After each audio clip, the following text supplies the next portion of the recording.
akhirnya membuat kerontokan ekonomi yang sangat luar biasa. Tapi muncul orang kaya baru dari situ. Menurut gue COVID itu real, virusnya itu ada. Tapi itu social engineering yang ada di belakangnya dan orkestrasi itu luar biasa untuk tebar fear. Statementmu ini sebenarnya nggak ada beda sama statementku zaman dulu. Cuman aku berakhir dirujak. Oke. Habis itu aku. Aku ingat banget.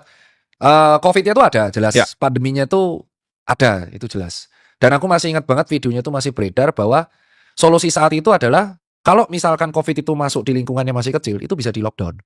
Dengan kita melockdown satu tempat, itu akan mengurangi potensi efek domino di tempat lain. Ya. Itu habisku pertama. Karena aku dituduh sok tahu saat itu.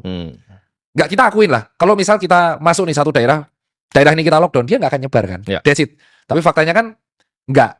Itu aku habis tuh pertama dirujak tuh.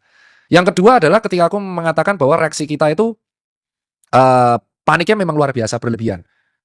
Ya, and the end kita tuh nggak bisa ngapa-ngapain. Ya. Aku udah ngomong itu. Aku mengeluarkan edukasi yang sangat kontroversial saat itu. Aku masih ingat, yaitu edukasinya bahasa Jawa ya. Mangan masker. Aku ingat banget. Aku ngeluarin edukasi itu.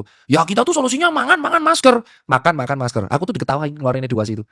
Karena saat itu dikatakan, ya kamu tuh meremehkan COVID. Aku akhirnya mengcounter ya.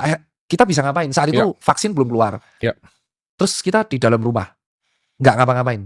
Ya kita akan mati coy kelaparan. Ya. Akhirnya aku mengatakan ya kita hanya bisa menjaga daya tubuh kalau nggak olahraga, ya makan makanannya bergizi. Itu yang pertama dirujak karena lockdown, yang kedua dirujak sejawat. Oke. Dan yang ketiga, aku tuh mengkritik soal APD karena mahal banget. Saat itu aku ingat banget aku membantu menyumbang APD dan itu boncos cuk. Masa satu APD bisa 1,5 juta dan malah dinaikin harganya padahal orang-orang butuh N95. Saat itu yang dapat apresiasi. Nah, jadi satu APD 2 boncos. Nah, yang terakhir ini di 2021. Ingat kan saat itu ada Delta. Ya. Terus ada new normal. Saat itu aku bilang adalah kita harus mulai terbiasa sama virus ini. Kalau enggak, ya kita enggak akan bisa survive. Itu berakhir aku dirujak lagi. Oke. Jadi aku akhirnya melempar balik ke teman-teman sejawatku. Aku tuh selalu di titik garis tengah.